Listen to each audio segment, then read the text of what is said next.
Hello, everyone, and welcome to the Jeffrey Epstein Show. I'm your host, Bobbycapucci, and this is an episode of the evolution of the Epstein Chronicles. Hey, everyone. Hope you're enjoying your Monday. Today, we're going to talk a little bit more about Santa Fe. I think it's a perfect lead-in for the trip coming up very soon. We're going to get a little bit more of an idea of what's going on down there, or what was going on down there August 31st of 2019, and we'll see what they have to say in the CBS article. It's rather lengthy, so I'm not going to waste much time with a monologue here. We're going to dive right into the article. CBS News by Mola Lenghi, August 31st, 2019. Headline: What's next for Epstein's Zorro Ranch, where accusers say they were raped and trafficked? So, right out of the headline, right out of the gate, it says that people have alleged that they were raped, assaulted, etc., at this ranch. And still, it hasn't been raided. Why, folks? Why has this property still not been raided? What sort of treasure trove was inside of this property? What sort of information treasure trove that could have proven the guilt of Epstein and his cohorts? Where is all of that information now? Who has it? Who got rid of it? Is it still at the house? I guess we'll never know unless they actually raid this place, right? Boy, do I have some questions that I want answered when I get to Santa Fe. Jeffrey Epstein's massive 21,000 square foot New Mexico mansion sits high on a mesa overlooking nearly 10,000 acres of desert land halfway between Santa Fe and Albuquerque. Multiple women say they were recruited and sexually abused by the convicted pedophile and his alleged co-conspirators at Zorro Ranch, which they say was integral to Epstein's alleged sex trafficking operation. Again, folks, we don't have nowhere near enough information about this ranch or what occurred there or who was there at what times. Everyone's been very tight-lipped. We haven't heard a thing. All we've really heard is from Jared Kellogg, who said that the Clintons, as a family, had went and used Zorro Ranch for their the Western world portion of it. That's pretty much all we have right now on people who have come and gone from Zorro Ranch. And, of course, Bill Richardson's been mentioned. But nowhere near the information we have from that we have in Palm Beach or New York or the Virgin Islands or even across the continent in England. So that is pretty much the motivation behind this Santa Fe trip. My motivation is to get there on the ground and see exactly what's going on. And look, I can't promise that I'm going to unearth any, huge blockbuster information or, I'm going there to break open the case. It's nothing like that. I'm going there because I want to speak to some of the people who were around this, people that worked in some of the restaurants, people in the stores. These are the sort of people that eyewitness sources that you can talk to, that they've seen what goes on at these places. They've seen the people who come and go. And of course, if I could get somebody that actually worked in the ranch to talk, well, that would be great, right? But we're going to go and we're going to see what we can uncover when we shake some trees. And we're going to try and get to the bottom of this, right? Because there's a lot going on. So it'll just be one more piece to the puzzle when we get down to Santa Fe. I'll actually be able to take a look around for myself, get an idea of what was going on, and more of a lay of the land, because what the media has reported about Santa Fe, they've given us the basic information, right, of what occurred there allegedly, where it's located, some of the players that came and gone, but it just scratches the surface. I haven't seen any interviews with people that work at restaurants or people that work at grocery stores or convenience stores or anything like that. They have to have some association with people that either work for Epstein or people that were visiting, right? And we're going to see. We're going to see what's what. Several of Epstein's accusers say they were trafficked and raped on the ranch. It is also where Epstein, according to the New York Times, confided to scientists that he hoped to seed the human race with his DNA by impregnating women at his vast New Mexico ranch. That sounds like a lovely experience for someone to go through, huh? That just sounds like a lovely, and a lovely race of people to have on the planet. A bunch of Jeffrey Epsteins. What could possibly go wrong with that? Zorro Ranch, which includes a firehouse, log cabin, guest house, pool, airstrip, antique railroad car and train tracks, is part private, part public land. But New Mexico state officials say Epstein was so secretive about the ranch that they have virtually no access and little knowledge about what happens on the public portions. Isn't that a problem, folks? Isn't that a problem? It seems, if you go to a state park and it's posted that you have to be gone by nightfall, and you're still there after nightfall, even doing something like taking pictures, you can be trespassed. But yet, on these public portions of the land, the actual people who are in control of the public lands have zero idea what was going on. Again, does that happen with normal people, folks? Do normal people enjoy that veil of secrecy? Do normal people enjoy that sort of privacy? Especially from local officials? Of course not. The only way that occurs is if A, you're greasing palms, and B, everybody knows that you're hands off. The property appears to have been designed to create as much privacy as possible. The sprawling compound is tightly guarded with surveillance cameras, well-secured gates and fencing, and employees who, despite requests, remain tight-lipped and appear to avoid interaction with any potential visitors. Again, we're going to see. I'm obviously not going to trespass onto any sort of property, but I'm going to knock on whatever sort of door there is and see if somebody wants to talk. I mean, look, that's what you got to do, right? You don't know unless you try, so I'm going to be there. I'm definitely going to knock and see what's what. That recently included New Mexico Land Commissioner Stephanie Garcia Richard when she made an unannounced visit to the property after her office's request to schedule a visit went unreturned. So you see, they're stonewalling. And the property is still being paid by Jeffrey Epstein's trust, and I don't know even how that occurs. I would think that all of his money should be seized and none of it should be seeped into this sort of nonsense so that the victims can garner a bigger chunk of a payout. But again, the justice system, the two-tier justice system in this country is so screwy that you can't make heads or tails of it unless you're some sort of high-profile lawyer. And then you only know how to, cheat the system, loophole the system. It ain't like you're some kind of, professional, great lawyer, because none of these guys even go to trial, it seems like. Everything's worked out in the back rooms with these rich people. The State Land Commission has 2 land lease contracts with Zorro Ranch. 1,200 acres of state property lie within Epstein's 10,000 acres of property. That public land is leased by Zorro Ranch, a cause for concern for Garcia Richard, who insists the state should not be in business with a convicted pedophile. I wonder, if I contact the commission, if I can get access to that public land. Good question. Maybe I'll send them an email. Land lease agreements are a common practice among states for the purposes of encouraging agriculture and ranching. But Garcia Richard recently told CBS News that Epstein's property does not operate as a typical ranch, a sentiment echoed by his accusers. So the commissioner knows it's not a typical ranch. Everybody knows that there's something really weird going on here. And you're telling me there's no judge that'll draw a search warrant for this place to be raided? No judge in the whole entire state? No federal judge? Come on. You got to do better than that, boys and girls. This is unacceptable. How is this place still not raided? No one gets in trouble for anything here. One alleged victim, identified as Jane Doe in a recent federal court hearing in Manhattan, recounted her first experience at Zorro Ranch. She recalled riding an ATV with another young woman who had been to the ranch before. When Jane Doe accidentally crashed her ATV, the other young woman told her not to worry because no one gets in trouble for anything here. Boy, is that a prophetic statement or what? And she just meant, I'm guessing, about, if you break something or something like that, it's no big deal. Money is infinite for these people. But I think it speaks to the bigger picture, the larger picture, right? No one gets in trouble for anything here. That should just be Jeffrey Epstein's motto. That should be the motto that hangs above his wall, above his desk in every one of these sick compounds of his, because it's certainly fitting, right? Oh, he got in trouble, folks, right. He got in trouble like the way that you would get in trouble. You'd get grounded for, talking back to your parents. That was the level of trouble that he was in. And who knows what would have even happened in the second case. With all this stuff that's coming out now, he probably would have found a way to beat the second case somehow. I don't want to think that's the truth, but how much confidence can we have in the authorities when Zorro Ranch is still not raided, folks? I certainly think there was a veil of secrecy. Access to state land was very secure and prohibited almost, Garcia told CBS News. The land lease agreement includes access, which means occasional visits by land commission staff to the public property.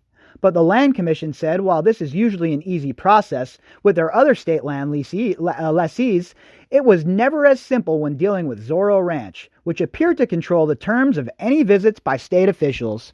How is that possible? How is Jeffrey Epstein such a big power player in New Mexico, folks? How is he such a big dog? How can he lay out the terms to public officials about who comes on public land that is being paid for, by the way, by the taxpayer? How is that even possible? How about you try that? How about you tell the public officials, I don't think I want you on my land. You're not coming out here to look at my property. Take a hike and see how that goes over for you. The public property on Zorro Ranch is surrounded by Epstein's private property and can only be accessed by trekking through the private lands. Garcia Richard told CBS News that ranch staff would require advance notice of any visits and would escort and tightly monitor officials while on the property. Of course they would. This is the Epstein thought he was the elite class, the class above the politicians even. And you know why? Because money talks, folks. Everybody was getting their hand greased by Jeffrey Epstein, and we talked about it already. All of those politicians in New Mexico who were getting their donations by Epstein. Come on. You think anybody who strolls into the state and gets this sort of treatment? Stop it. When Epstein purchased Zorro Ranch through his Cypress Incorporated holding company in 1993, he acquired the land lease contracts as part of the sale. When Garcia Richard became land commissioner this year, she inherited oversight of those contracts. Disturbed by allegations of crimes that may have been committed on the ranch, Garcia Richard told CBS News she has been trying to find the legal ground to rip up those contracts ever since. Well, I'll tell you what, if I was one of these victims, I might even sue the state at this point. It's happening on lands that you're controlling, right? Well, you control some of these lands. Why aren't you regulating these lands better? Who's in control of that? Who was in control of that before Garcia Richard? Because Garcia Richard actually looks like she's doing her job, right? So who was ever in control before her needs to answer a few questions. Now she believes she has found that legal footing. Earlier this month, her office turned over 400 pages of Epstein's property records to investigators. Those documents may contain names of his alleged co-conspirators. Well, that would be nice, huh? We're always hungry for new court documents. We're always hungry for new names of people that have been named in said documents, because then that gives us a basis to dig a little bit deeper. On Thursday, New Mexico Attorney General Hector Balderas said he concluded that the state has the legal authority to retake the 1,200 acres of state land on Zorro Ranch associated with the land lease contracts. Good. The original leases to Epstein appear to have no beneficial use justification to the state, but rather appear to simply have been taken by him to increase privacy and the landmass surrounding his estate, Balderas said in a written statement. And we know exactly that is what was going on, right? What is Jeffrey Epstein, some rancher? He's running herds of cattle now? Yeah, okay. Oh, yeah, I believe that. This land was, as stated by Attorney General here, Balderas, obviously a buffer. It was a buffer to increase his privacy so he can continue to do whatever it was he was doing on that disgusting piece of property. According to the AG's office, the leases were renewed on October 1st, 2016, and set to expire on September 20th, 2021. Finally, the rising number of allegations from survivors saying they were trafficked to the Zorro Ranch is reason enough for us to rip these leases in half and seize back this public land, Garcia Richard told CBS News. Good for her. I like Garcia Richard. We've talked about her in several articles previously, and she seems to be someone that's trying to do the right thing. She definitely seems like someone that is not going to take any sort of nonsense from Jeffrey Epstein's people, and she's going to pursue what she needs to pursue and do the right thing for the constituents, right? Epstein did not appear to have connections in New Mexico prior to purchasing Zorro Ranch. Asked what might attract a wealthy financier, pedophile, who grew up on Coney Island in Brooklyn to purchase a desert ranch in New Mexico, Garcia Richard said, "I think there's a perception that people won't ask questions in New Mexico." What? Well, good thing I'm showing up. I happen to be born in New York, and I've happened to grow up in Las Vegas, so I have a lot of questions to ask. So don't worry about that. I'll be showing up with a mouthful of them. After serving 13 months in Florida for a 2008 guilty plea to one count of procuring a 17-year-old girl for prostitution, Epstein registered as a sex offender in New Mexico on August 17, 2010, per the guidelines of his plea deal, as well as in Florida and New York. But on August 19, 2010, the Santa Fe County Sheriff's Office sent a letter to Epstein telling him he was not required to register as a sex offender. The legal age of consent is 17 in New Mexico. At least two state officials told CBS News it is curious that Epstein was informed and the matters resolved so quickly in just 2 days, considering the process of registering, checking, and officially responding would typically take much longer to work its way through the bureaucratic process. Of course it would. For normal people, to do something like that would probably take a year, year and a half, maybe longer. It's a very lengthy process, as it should be. Okay? But Jeffrey Epstein waltzes in, has his wallet open, starts making it rain like he's Floyd Mayweather on the strip, and before you know it, boy oh boy, he's no longer a sex offender in New Mexico, folks. He's now a pillar of the community, the salt of the earth, the type of man that you want your kids calling Uncle Jeffy. Just ask the Dubins. I was raped on Zorro Ranch. The federal sex trafficking charges against Epstein were officially dropped Thursday by the Southern District of New York in light of the 66-year-old's suicide, allegedly, on August 10th. 2 days before the case was dismissed, Epstein accusers gave emotional accounts of sexual abuse and torment in what would be a final hearing. One woman, identified as one of the multiple Jane Does who spoke that day, recounted being flown to Zorro Ranch for the first time in 2004 when she was 15 years old. That's not the age of consent in New Mexico, is it? I don't think so. She said upon arriving, the sexual abuse began and continued for hours as Epstein took her virginity. Come on, folks. How is this place not rated again? How is this place not rated again? And boy, did they lose an opportunity. Can you imagine what sort of treasure trove they could have found in Jeffrey Epstein's Zorro Ranch if they would have raided it? But no, I guess they were too busy doing what? Who knows? She recalled Epstein telling her to lay on the floor in a room. From that vantage point, she said she remembered looking up and seeing multiple framed pictures on a dresser, including pictures of Epstein posing with famous and powerful people. This, she said, as the man in those pictures was sexually abusing her while telling her how beneficial the experience would be for her.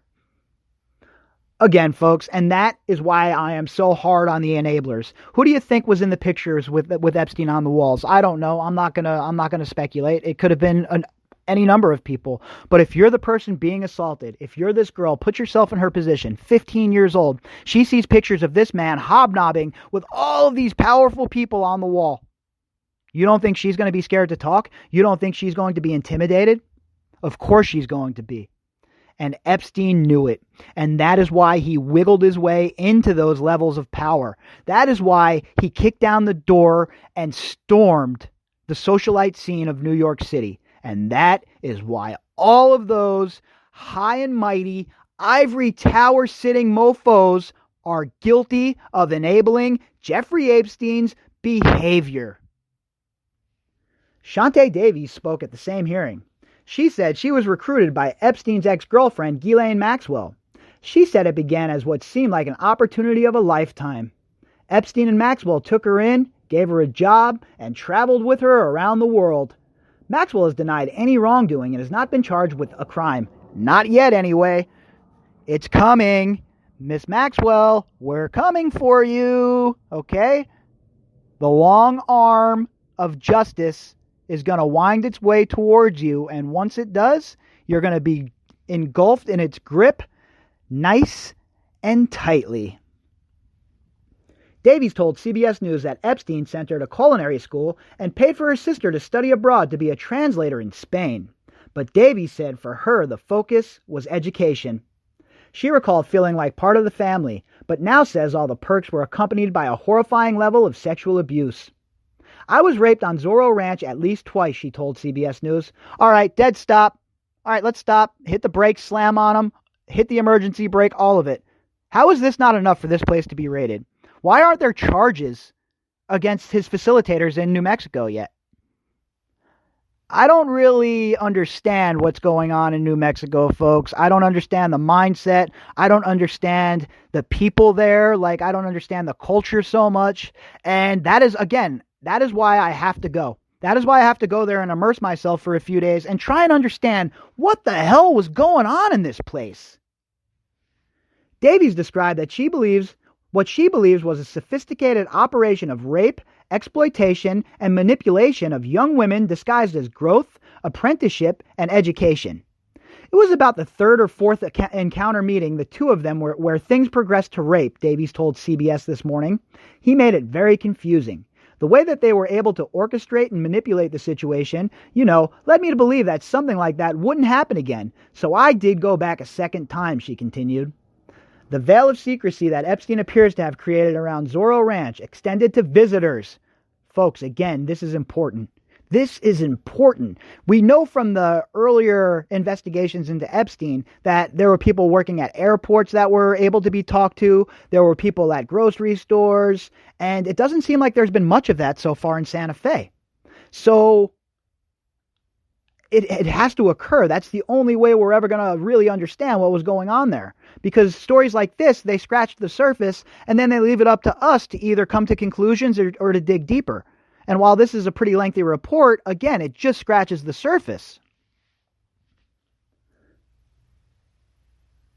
Whenever she was there, she would see others, random young women, some models, other women, she told CBS News. But when asked if they were also allegedly sexually abused, Davies said she was unsure. There was always a lot of people there, she said. Look, I'm not one to jump to any sort of conclusions, right? But if other people were being abused there, I highly doubt these other girls were brought in just to hang out. They weren't brought in to play Monopoly. Davies said people would travel to Zorro Ranch either on commercial flights into Santa Fe Airport and would then be driven to the ranch, or they'd fly on Epstein's private jet and land on the airstrip built on the ranch's private property. Well, those people, that'll be a little bit harder to confirm who went and if they traveled that way, obviously, because I'm sure everything is still very tight-lipped over there. But the Santa Fe Airport, I'm sure there's employees that have been employed there for many years, employees that would remember famous people coming through. Definitely a good source, definitely a good tree to shake. Virginia Roberts, another Epstein accuser, claimed in a lawsuit that was ultimately settled that she was trafficked to the ranch as an underage sex abuse victim. A recently unsealed 2016 deposition references Prince Andrew, former U.S. Senator George Mitchell, high-powered attorney Alan Dershowitz, and former New Mexico Governor Bill Richardson as men she was directed to have sex with. Roberts' legal team told CBS News she was trafficked and lent out for sex on Zorro Ranch. That's 2 women now, just from this article, 3 women, that have said that they were abused at Zorro Ranch. Why has it not been raided? I'm sorry to keep beating this drum, folks, but I have to keep saying it. It defies explanation. These allegations and inferences are completely false, Richardson said recently in a written statement. Governor Richardson has never even been contacted by any party regarding this lawsuit.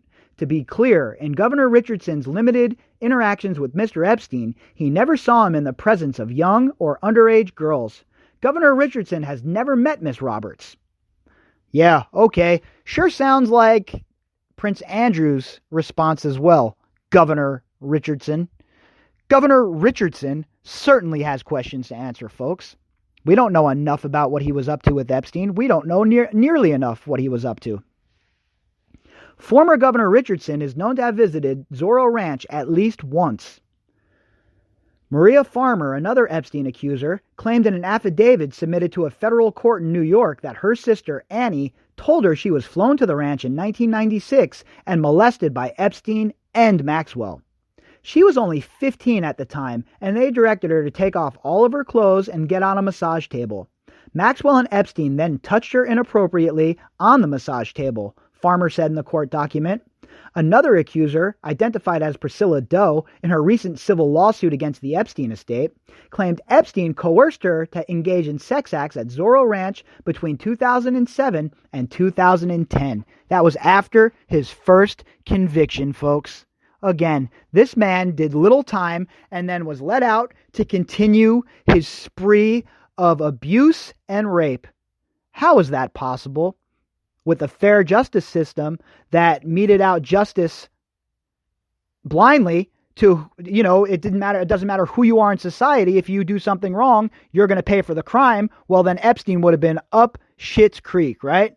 But instead, out in 13 months, right back at it, folks, and right back into the places he was always at. Hanging out with Bill Gates, hanging out with Katie Couric, hanging out with George Stephanopoulos, hanging out with Andy Dick, hanging out with Catherine Keating. The list goes on. The list goes on of enablers, folks. We can go all day talking just enablers. What's next for Zorro Ranch? The Land Commission told CBS News it plans to officially terminate the contracts next week, but acknowledges a complicated road may lie ahead. The office tells CBS News it plans to develop creative solutions to access the land, given that state land is surrounded by private land and that ranch employees have been unwilling to give Land Commission access. The office did not elaborate on those solutions.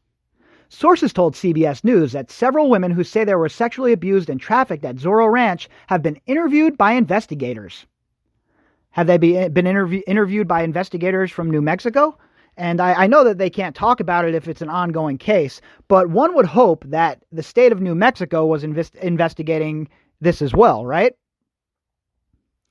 Davies told CBS News that she was interviewed by the FBI for 5 hours 1 week before Epstein was arrested on federal sex trafficking charges after landing at New Jersey's Teterboro Airport on July 6, 2019. And again, why was he able to be arrested with dignity? Why wasn't he arrested while he was asleep, yanked out of bed in his stupid slippers, and perp walked right through Manhattan? That's what should have happened. They shouldn't have even thrown him in a patrol car. They should have perp walked him all the way from his apartment to the MCC. From his townhouse to the MCC. That's what should have happened. Embarrass this man like they do everybody else. No-knock raids, drag him out of the house. But no, again, he gets preferential treatment. The New Mexico Attorney General's office tells CBS News it is working with and forwarding evidence to the federal investigators who say they will continue to pursue, investigate, and bring charges against possible co-conspirators. Still, the ranch appears to be the only Epstein property in the U.S. that has not yet been raided by federal agents. And it still has not been raided, folks. All right? If they want to, source the job out, I'll gladly raid it for them. They could deputize me. Isn't New Mexico still like the Wild West? They could deputize me real quick, and then I'll show up there with like 50 Texas Rangers, and we can kick in the door and we'll do the raid if the government officials don't want to. What is going on? The New Mexico property is one of 5, including ones in New York City, West Palm Beach, the U.S. Virgin Islands, and France, and England, they forgot England, that Epstein owned and frequented.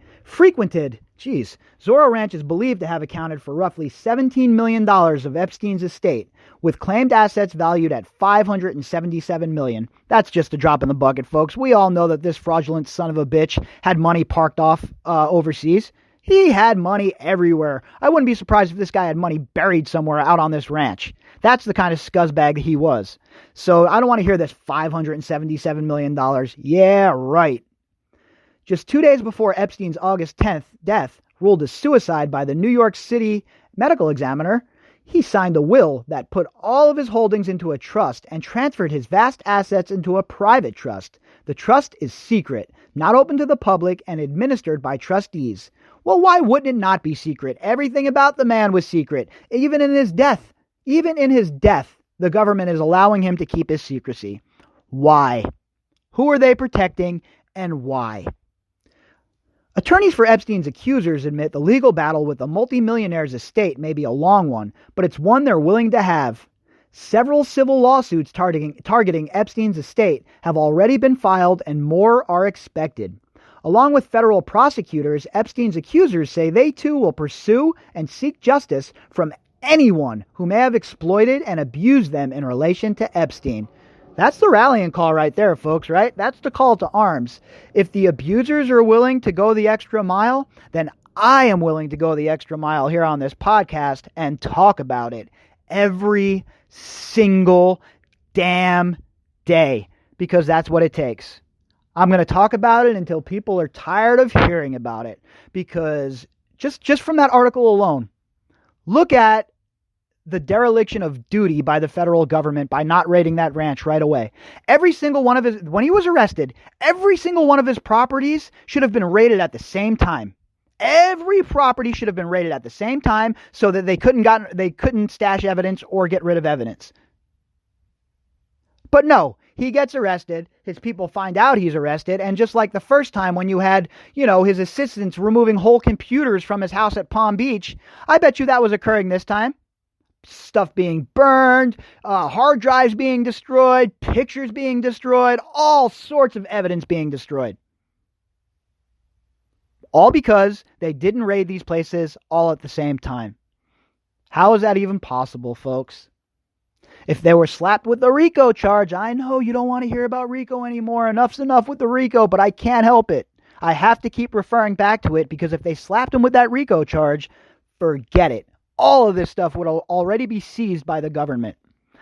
If he was some drug dealer in Compton and he was selling drugs and he bought his mom a house, oh, you better believe the federal government would be raiding that place and taking his mom's house and not give one good goddamn if his mom ended up living on the street. But Jeffrey Epstein goes on a rape spree, goes on a trafficking spree, goes on a money laundering spree, goes on a treason spree, and no big deal. No big deal. We're not going to seize his properties. We're not even going to raid Zorro Ranch. How about that? How about that for a thumb in the eye? How about that?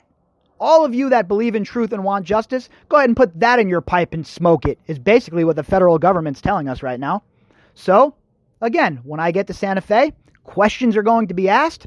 I don't know if questions will be answered, but I have some questions for law enforcement as well. I know they do the best job that they possibly can, and I don't mean the people on the front lines, folks. These people are doing good work. We saw what happened in Palm Beach. We saw the investigation, and then we saw how the federal government and the state prosecutors shit on it. So it's not the frontline people I have a problem with. These are hardworking people who love their country and people who work every day to keep us safe. The average agent and the average officer, these are the kind of people that, they want us to, they're working to make us safe on a regular basis. But when they kick it up top to their bosses and their bosses poo-poo it when there's all sorts of evidence, that's when I have a problem. That's when I'm not going to look the other way anymore. Enough is enough. The corruption must end. The corruption must end. All right, folks. If you'd like to contact me, you could do that at bobbycapucci@protonmail.com. That's BOBBYCAPUCCI@protonmail.com. And if you would like to help support the podcast, you can click on the GoFundMe link that will be in the description box. All right, everybody, I'll be back later on tonight with a daily drop. I hope you all have a fantastic Monday.